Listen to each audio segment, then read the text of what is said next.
เสิร์ฟได้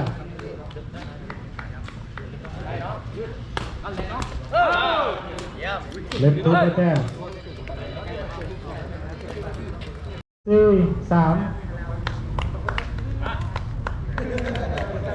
ได้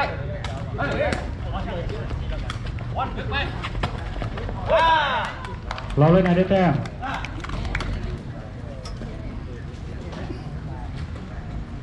4 เท่า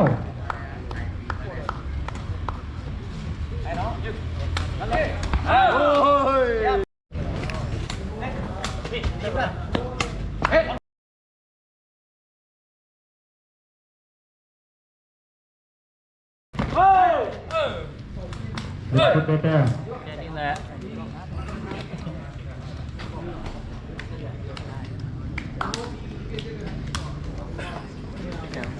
4-6เก็บเนี่ยเลย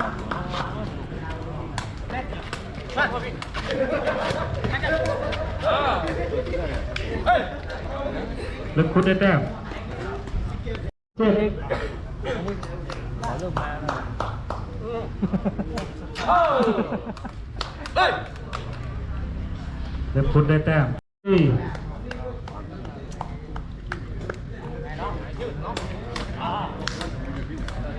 เราเล่นไงได้แต้ม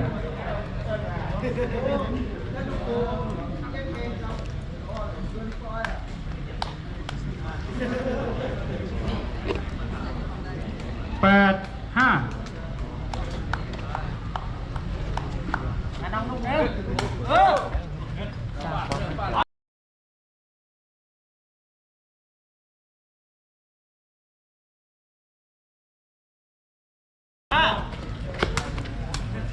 เราเล่นไงได้แต้มสูงเลยพี่สูงเลยก็นี่สูงเลย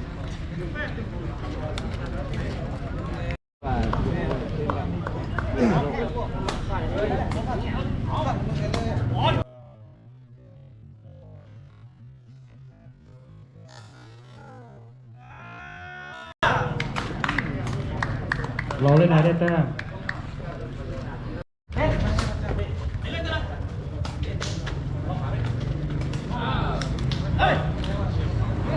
เล็บคุดได้แต้ม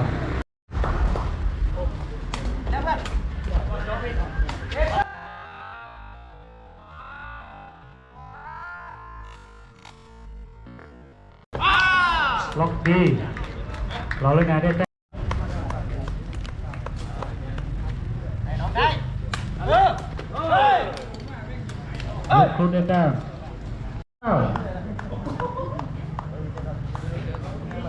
มาน้องได้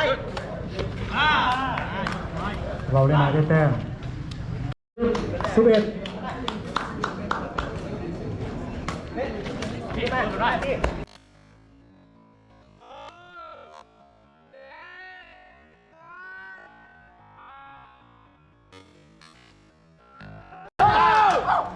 เล็บชุดได้แต้ม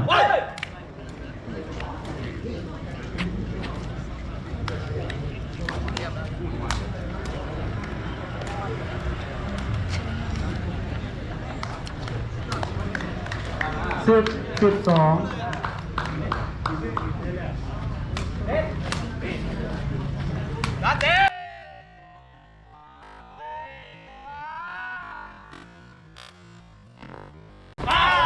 ล็อกดีเราเล่นไงได้แต้ม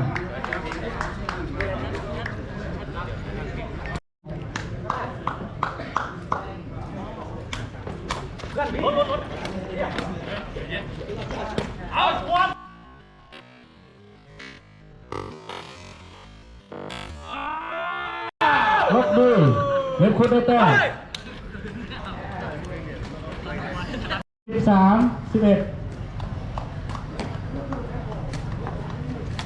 ไปเนาะเดี๋ยวครับ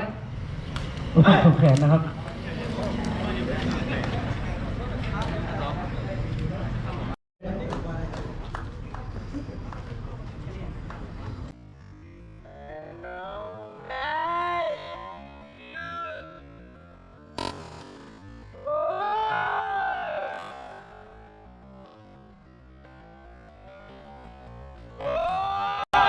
เกมครับ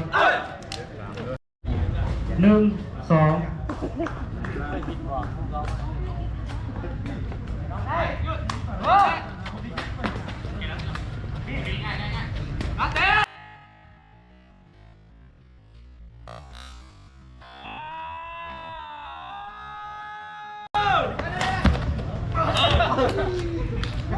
แล้วคุณได้แต้มโอ้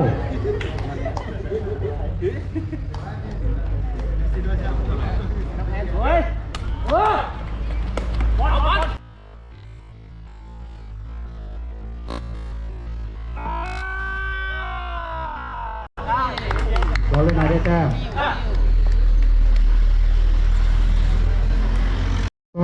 2-3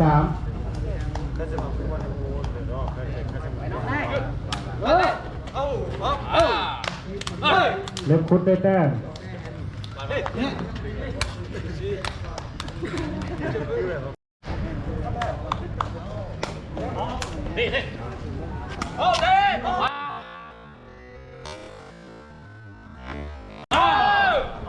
เล็บคุดได้แต้ม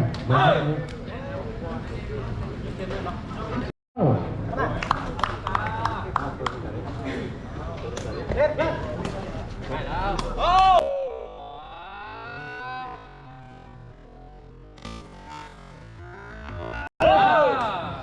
เล็บคุดได้แต้ม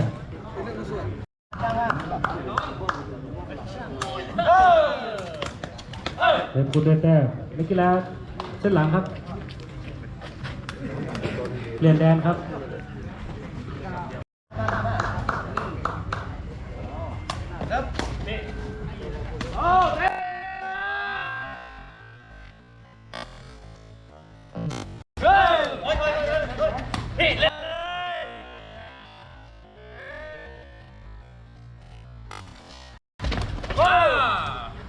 เล่นคู่แต้ม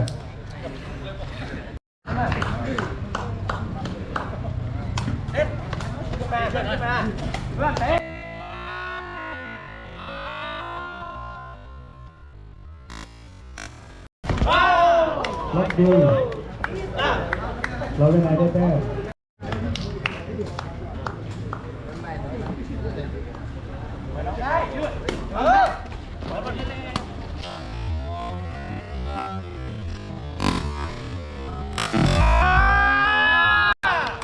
เราเล่นไหนได้แต้ม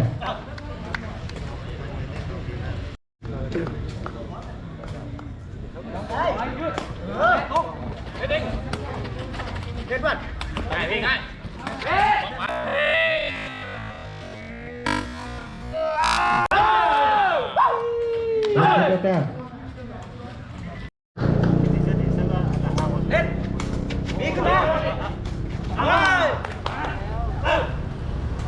เราเล่นไหนได้แต้ม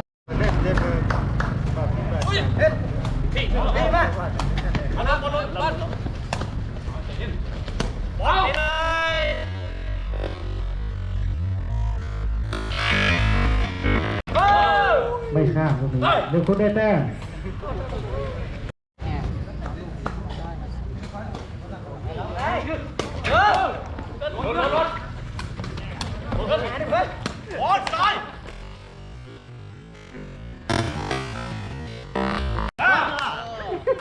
เราเล่นไหนได้แต้ม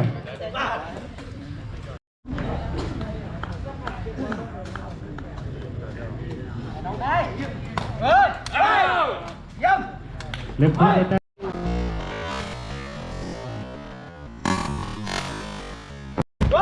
เล็บด้วยเล็บคู่ได้แต้ม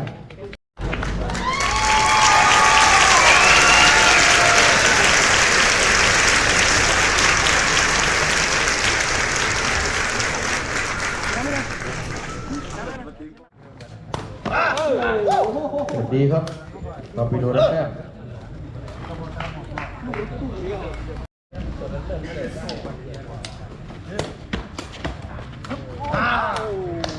สวัสดีครับสวัสดีครับเราไปดูได้แต้ม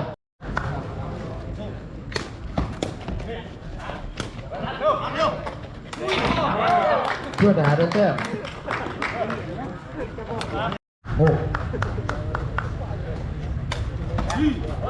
สวัสดีครับปัญหาได้แต้ม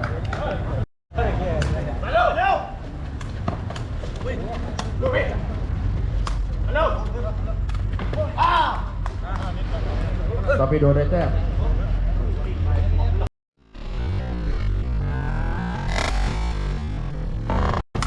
เตะดีครับเพื่อนทหารได้แต้ม10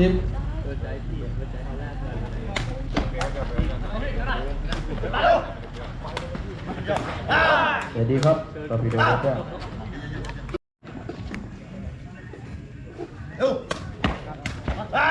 เสิร์ฟดีครับตอร์ปิโดได้แต้ม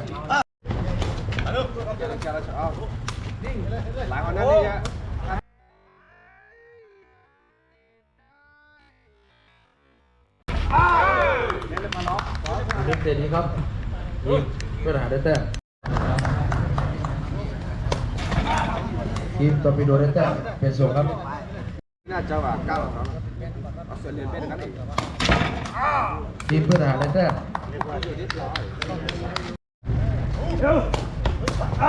เสิร์ฟดีครับ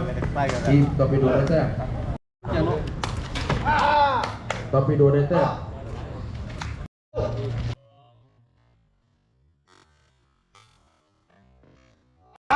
เตะดีครับทีมตอร์ปิโดได้แต้ม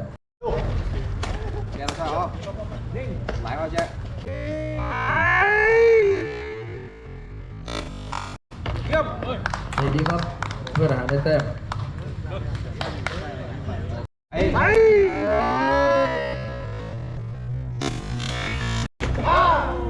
ทีมตอร์ปิโดได้แต้ม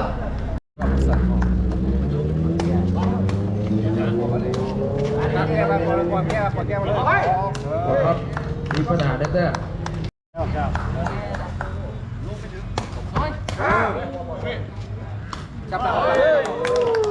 เพื่อนทหารได้แต้ม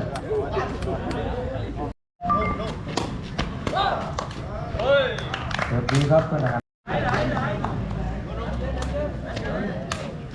ตอร์ปิโดได้แต้มเป็นออกครับเพื่อนทหารได้แต้มเสิร์ฟดีครับตอร์ปิโดได้แต้ม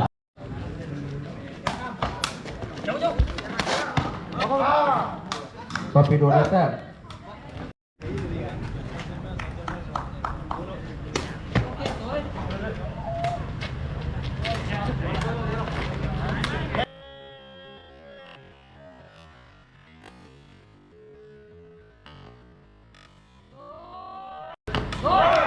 เตะดีครับเพื่อนทหารได้แต้ม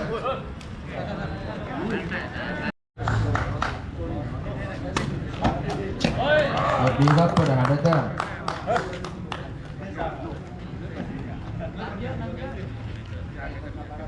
6-5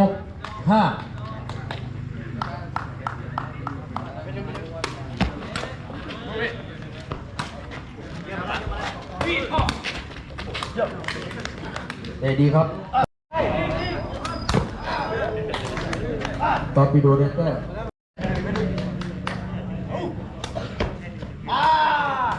จอดดีครับลูกนี้ตอร์ปิโดได้แต้มเปลี่ยนโซครับ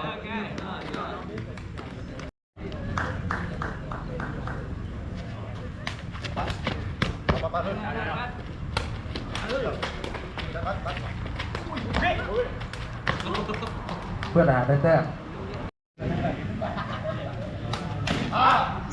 ตอร์ปิโดได้แต้ม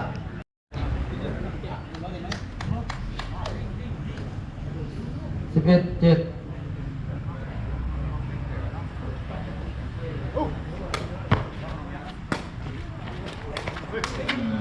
ด็กสวยเลยครับ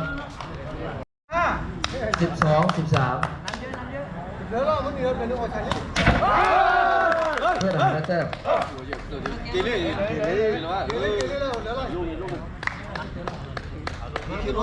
ไอ้กีฬาแต้มเดียวครับ12-14ผล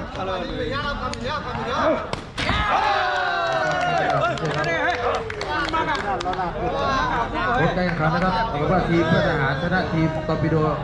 ด้วยสกอร์2-1เซตในกีฬาจังหวัดสุพรรณครับ